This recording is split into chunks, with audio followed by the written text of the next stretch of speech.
Hola, hola, ¿qué tal? Buenos días. Encantado de saludaros nuevamente. Vamos a trabajar hoy para la asignatura de Fundamentos de Administración y Gestión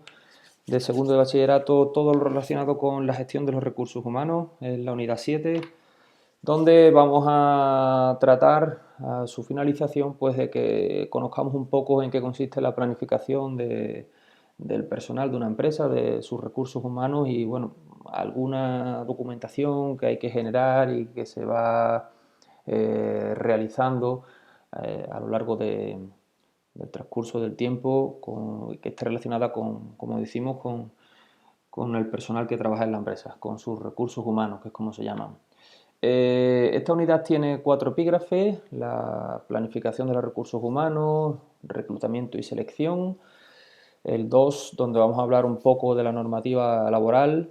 en el 3 veremos algunos tipos de contratos sin profundizar en ellos; y finalmente el epígrafe 4, dedicado a la política retributiva, que debido a las circunstancias extraordinarias que estamos viviendo, pues vamos a ver muy por encima porque es complicado explicar el funcionamiento y trabajar una nómina en estas condiciones. Bien, la planificación de los recursos humanos, reclutamiento y selección. Venimos hablando a lo largo de todo el curso que las empresas, para poder realizar su actividad económica, pues necesitan recursos, ¿no?, para poder funcionar, para poder producir esos bienes y servicios que demanda el mercado. Esos recursos, que al final son las inversiones que hace la empresa en su activo, pues es lo que se conoce también como el capital, ¿no? El capital, que se puede diferenciar en capital físico, que serían todos los equipos que necesitan las empresas para poder producir, maquinaria, equipos informáticos, mobiliario. Después le haría falta también lo que es capital financiero, que es dinero. Y finalmente, lo que realmente nos ocupa en esta unidad, que sería el capital humano, ¿no?, o el factor humano o factor trabajo, que es de lo que vamos a hablar. Eh, Se puede considerar que la planificación de los recursos humanos es ese proceso que se realiza desde el Departamento de Recursos Humanos, en el que se detectan en un primer lugar o en una primera fase cuáles son las necesidades de personal que requiere la empresa para realizar su actividad, y después en fases sucesivas pues trata de cubrir esos puestos de trabajo con esas cualificaciones que son necesarias, y siempre de una forma dinámica, porque obviamente las circunstancias le van a hacer que requiera un número de personas u otro para poder realizar su actividad, o con un perfil profesional determinado en un momento y con otro perfil profesional en otro momento. ¿Vale? Como digo, son las funciones que realiza el Departamento de Recursos Humanos y que se dividen en planificación, reclutamiento, selección y formación. Esas serían principalmente las funciones que realiza un departamento de personal o de recursos humanos en una empresa.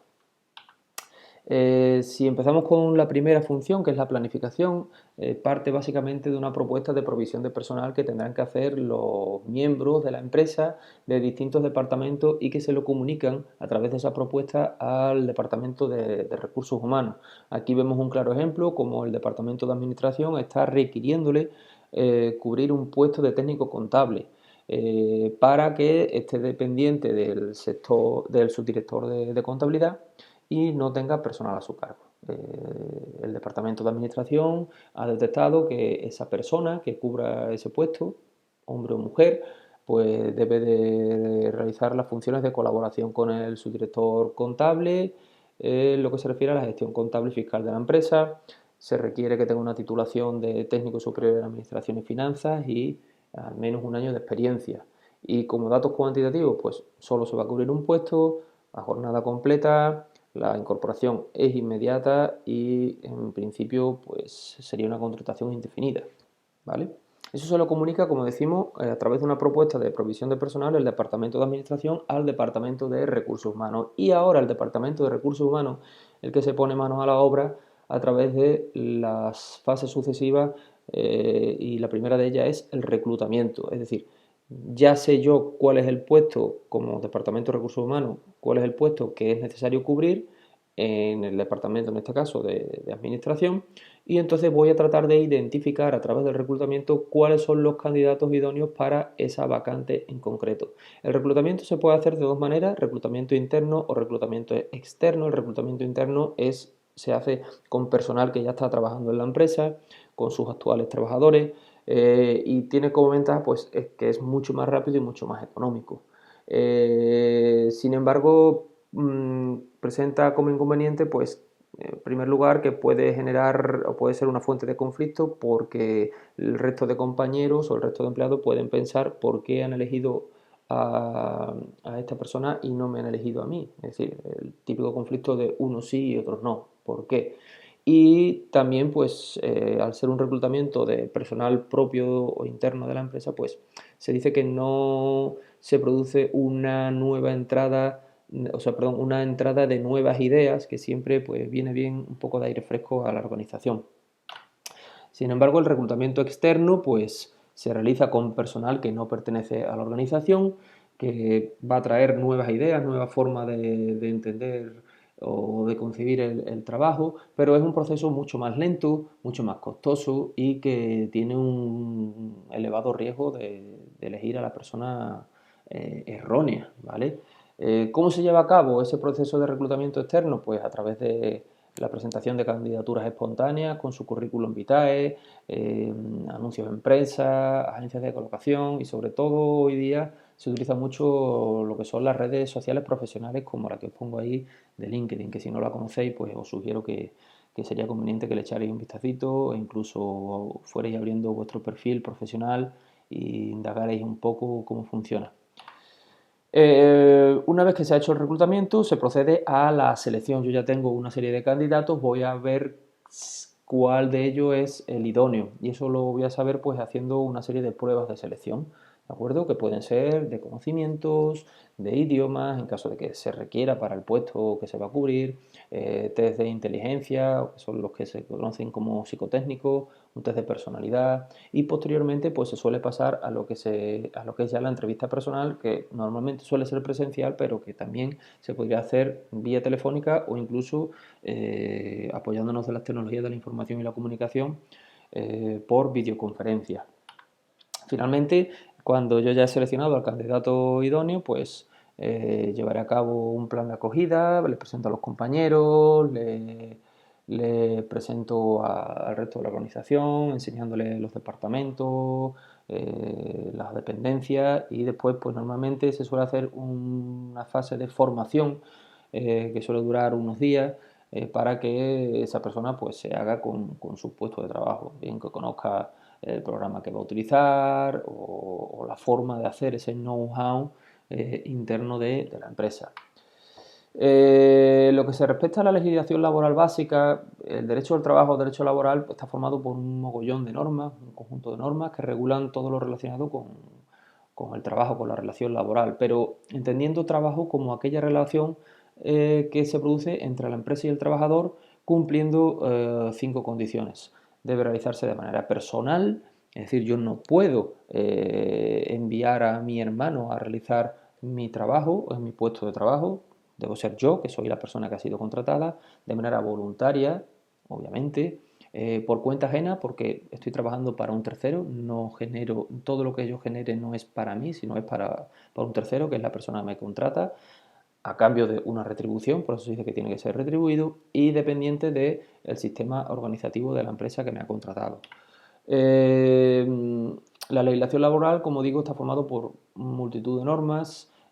unas más importantes que otras, que siguen lo que se denomina la jerarquía normativa, es decir, la norma de rango inferior no puede contradecir a la que esté por encima de la misma, es decir, no puede contradecir a la norma de rango superior. Lo que sí puede hacer es mejorarla. De manera que la principal normativa que tenemos nosotros aquí en España es la Constitución española, donde se recogen los derechos laborales básicos de todos los trabajadores, como son la libertad sindical, el derecho a huelga, la libre elección de profesión y oficio, pero justamente en el escalón por debajo pues está la norma laboral básica, que es el Estatuto de los Trabajadores. En el Estatuto de los Trabajadores pues se recogen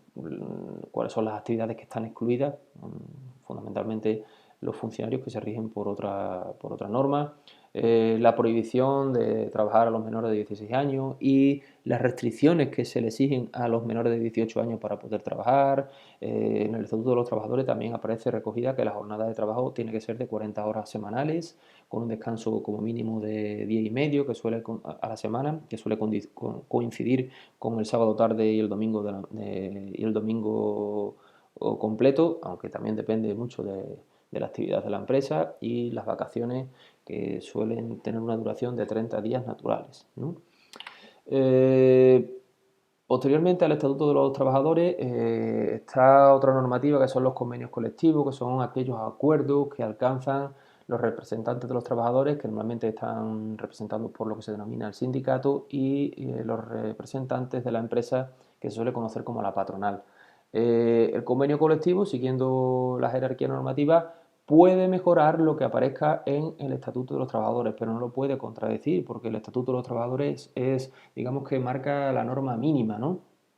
Y estos convenios colectivos, pues, se pueden firmar para diferentes sectores, como por ejemplo puede ser el sector de metal, o un convenio colectivo para una empresa en concreto. Por ejemplo, el convenio colectivo de los empleados de Coca-Cola, una multinacional, ¿de acuerdo? Y justamente en la parte inferior al convenio colectivo pues está ya el propio contrato de trabajo que firma la empresa y el trabajador, y que en su clausulado puede mejorar al convenio colectivo, que es su norma de rango superior, pero no lo puede contradecir, ¿vale? Con eso es lo que yo me estoy refiriendo con el principio de jerarquía normativa. Hay una norma que es la Ley General de la Seguridad Social, que deben de cumplir todas las empresas y que garantiza la protección de los trabajadores frente a posibles contingencias, como puede ser en caso de enfermedad, en caso de accidente, pues que ese trabajador esté cubierto, ¿no? Y que no se quede desamparado. La seguridad social se divide en dos regímenes: el régimen general, donde pertenecen todos los trabajadores por cuenta ajena, y después están los regímenes especiales, que el más conocido quizás sea el régimen especial de trabajadores autónomos, el RETA, como se conoce, pero donde también aparecen otro tipo de profesiones, como pueden ser los trabajadores del mar, los deportistas profesionales, los artistas, etcétera, etcétera, etcétera. Obligaciones del empresario, pues afiliar a la empresa, darle de alta a la empresa en la seguridad social,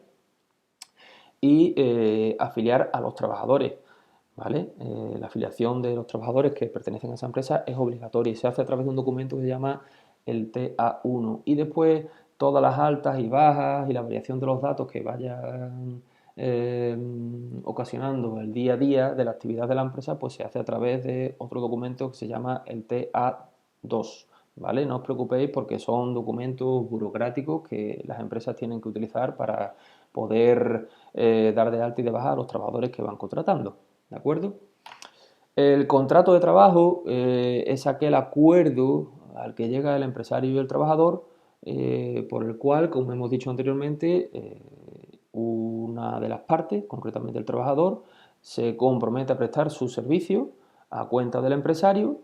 y bajo la dirección de este a cambio de una retribución. El contrato, aunque muchos se sorprenden, se puede formalizar o bien de manera verbal o en su forma escrita, aunque lo habitual suele ser formalizarlo por escrito, ¿vale? Y puede contener un periodo de prueba que es opcional, pero que también tiene un máximo. No puede estar una persona eternamente en periodo de prueba. Hay muchos tipos de contratos, los más importantes, y sin llegar a profundizar en ellos, pues tenemos el contrato indefinido, que es aquel que tiene fecha de inicio, pero en principio no tiene fecha de fin, es para siempre, ¿vale? Y que se puede formalizar o bien por escrito o de manera verbal. Ahí os pongo la señal de peligro porque es un contrato que está hoy día, se puede decir, en peligro de extinción. Después tenemos los contratos temporales, la mayoría de todos los que nos encontramos aquí en España, que tienen fecha de inicio cuando comienza el contrato y suelen tener fecha de fin, ¿de acuerdo? Dentro de los contratos temporales, pues están los contratos de obra y servicio, que se suelen formalizar para la realización de un proyecto, de una obra, como puede ser, por ejemplo, la construcción de un puente. Una vez que finaliza esa construcción, pues esa persona generaría la baja correspondiente en la empresa. Tenemos los contratos eventuales por circunstancias de la producción, que se formalizan para cubrir necesidades que tenga una empresa en un momento determinado, bien por incremento de actividad, por acumulación de tareas, exceso de pedidos, como puede ser, por ejemplo, cuando llega la campaña de verano, los contratos que suelen hacer a las personas que trabajan en los chiringuitos de la playa, ¿no?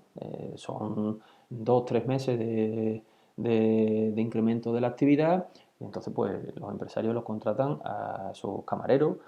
con un contrato de eventual circunstancia de la producción para cubrir ese periodo de tiempo. Y después tenemos también los contratos de interinidad, que son los que se realizan para sustituir trabajadores. Un ejemplo típico es el caso de maternidad, cuando una persona, en este caso una mujer, se da de baja por maternidad, pues durante ese periodo de tiempo la empresa suple a la mamá contratando a un nuevo trabajador durante el periodo que dure la baja por maternidad en este caso. Después he puesto aquí aparte dos tipos de contratos que quiero que los tengáis en cuenta porque probablemente sean los que os hagan a vosotros cuando empecéis a trabajar. Son concretamente el contrato en práctica y el contrato para la formación y el aprendizaje. El contrato en práctica es el que se realiza para una vez que la persona ha terminado sus estudios, se requiere que sea titulado universitario, formación o tenga formación profesional de grado superior o grado medio, pues se inicie en la práctica profesional adecuada obviamente al nivel de estudios que haya finalizado. El contrato en práctica tiene que tener una duración superior a 6 meses, pero no superior a... O sea, perdón, una duración superior a 6 meses, pero no puede superar los 2 años. Una persona no puede estar contratada en práctica más de 2 años. Y después tenemos también el contrato para la formación y el aprendizaje, que son aquellas personas para las que no se requiere la titulación específica para esa profesión y que suelen combinar durante esa contratación un porcentaje de horas de actividad formativa y el resto de actividad profesional pura y dura. Estos contratos tienen que tener una duración superior al año e inferior a 3 años y se suele formalizar y se debe de formalizar, mejor dicho, para personas con más de 16 años y menores de 25. ¿De acuerdo? La política retributiva es a lo que se refiere qué es lo que va a cobrar esa persona por su trabajo, ¿no? El pago y la liquidación del salario pues se debe hacer a través de lo que se conoce el recibo de la nómina o justificante, ¿no? Es verdad que existe un modelo oficial de nómina, pero las empresas pueden utilizar uno modificado o adaptado a lo que necesiten, pero sí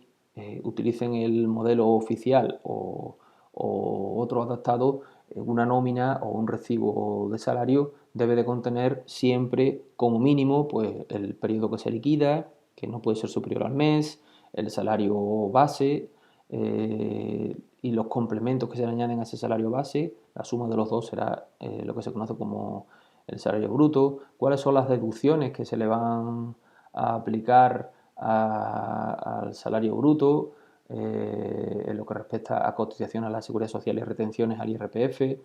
y bueno, sobre todo la fecha y la firma del trabajador, que es muy importante que